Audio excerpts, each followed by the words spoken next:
On pensait assister à un défilé Gucci. On a assisté à une projection. Voilà le résumé sec et brutal de la situation. Printemps-été 2026, Milan et Demna, fraîchement nommé directeur artistique de la maison, décident que les podiums, c'est dépassé. Pas de catwalk, pas de mannequin, pas de collection à disséquer look par look.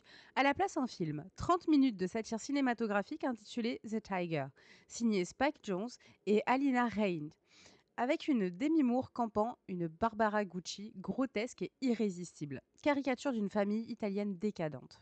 L'effet, une salle remplie de journalistes de mode qui ne savaient plus s'ils devaient prendre des notes comme à un défilé ou écrire une critique de cinéma. Une confusion totale, mais orchestrée avec la précision d'un maître du chaos, Demna. L'homme qui a déjà transformé Balenciaga en laboratoire dystopique revient chez Gucci pour dynamiter les codes. Et il commence par retirer l'objet même du désir, les vêtements.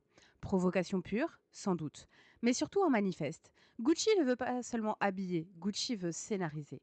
La vraie question, ce n'est pas si on a aimé le film. La vraie question, c'est et si Gucci devenait un studio de cinéma déguisé en maison de mode? Pour over the facts, stir in some shade. Cappuccino and croissant, where culture tastes strong. Sip the truth, bite the lies, and keep the sugar gone. Cappuccino and croissant, breakfast for your brain. Cappuccino and croissant, where culture tastes strong. Sip the truth, bite the lies, and keep the sugar gone. Cappuccino and croissant, breakfast for your brain. Dans l'histoire récente de la mode, on a vu des courts-métrages. Chanel en a produit, Dior en a commandé, mais jamais une maison n'avait eu l'audace de dire voici notre défilé, il est au cinéma, point. Demna a osé.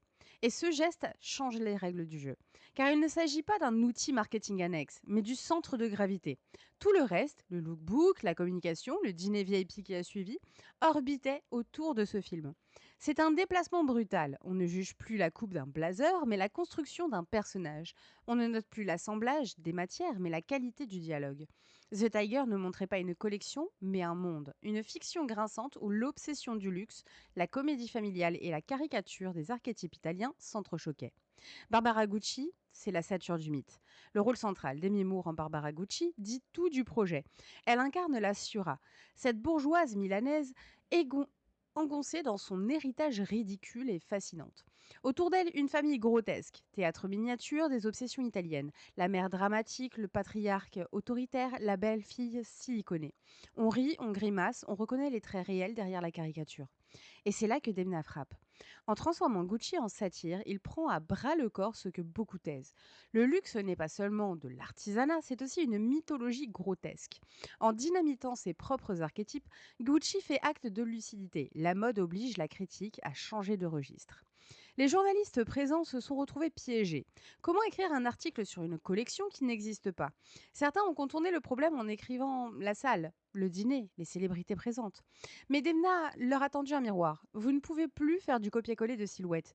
Vous devez écrire comme des critiques de cinéma. La presse mode, habituée au même format descriptif, se retrouve poussée sur un terrain nouveau. Et si c'était ça le vrai coup de force? Transformer non seulement la maison, mais tout l'écosystème médiatique. Gucci ne produit pas seulement une collection, Gucci impose un langage critique différent. L'économie derrière la provocation, bien sûr, la question pratique reste. Comment vendre des sacs avec un court métrage? Ici intervient le lookbook parallèle, la Famiglia. Une série de silhouettes volontairement stéréotypées. La glamoureuse provinciale, le patriarche en complet strict, la bourgeoise engoncée. Des personnages prêts à être collectionnés sur Instagram. Des vêtements bien réels pour assurer les acheteurs. Ce double dispositif, film pour l'aura, lookbook pour le commerce, crée une boucle parfaite. On ne vend pas un produit, on vend un récit, puis on traduit ce récit en objet.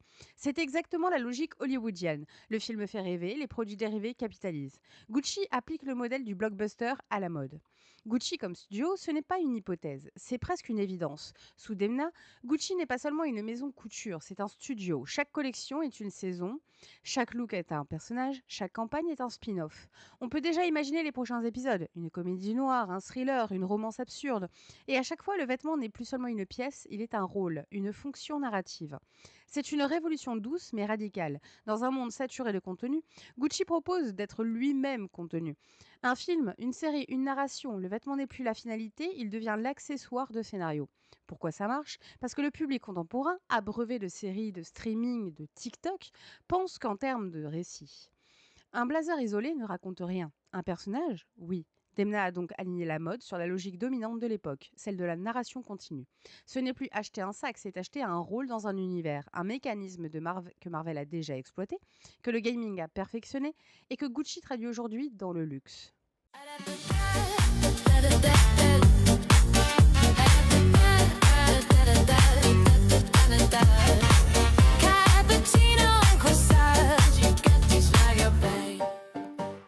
Gucci a donc ouvert la Fashion Week de Milan, non pas avec un défilé mais avec un film. Pas de robe, pas de podium, mais une satire familiale projetée comme au festival de Sundance. La provocation est claire, la mode n'est plus un objet à admirer, mais une histoire à consommer. Demna n'a pas seulement changé Gucci, il a obligé toute l'industrie à comprendre que le vêtement seul ne suffit plus. Il faut un univers, un scénario, un récit. Alors fallait-il aimer The Tiger ? Peu importe, ce n'était pas une question d'aimer ou non. C'était une question d'assister au basculement d'une maison centenaire vers un modèle hybride, moitié mode, moitié cinéma. Gucci a rappelé que la vraie tendance 2026 n'est pas la lingerie apparente ou le tailoring gris, mais la transformation des maisons en studio narratif. Et si vous voulez suivre ces mutations en direct, restez branchés ici. C'est Cappuccino et Croissant, je vous parle mode comme de cinéma, d'art comme de satire, sans filtre. Retrouvez mes livres, ma musique, mes prochains live radio pour continuer la conversation, parce que la mode n'est plus un défilé, c'est une série, et ici vous avez toujours accès aux épisodes en avant-première. Allez, salut!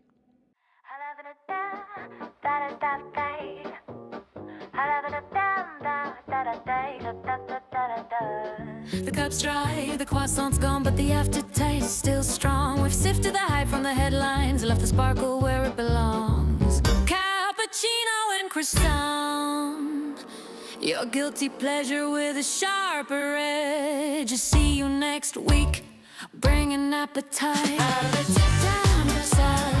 future tastes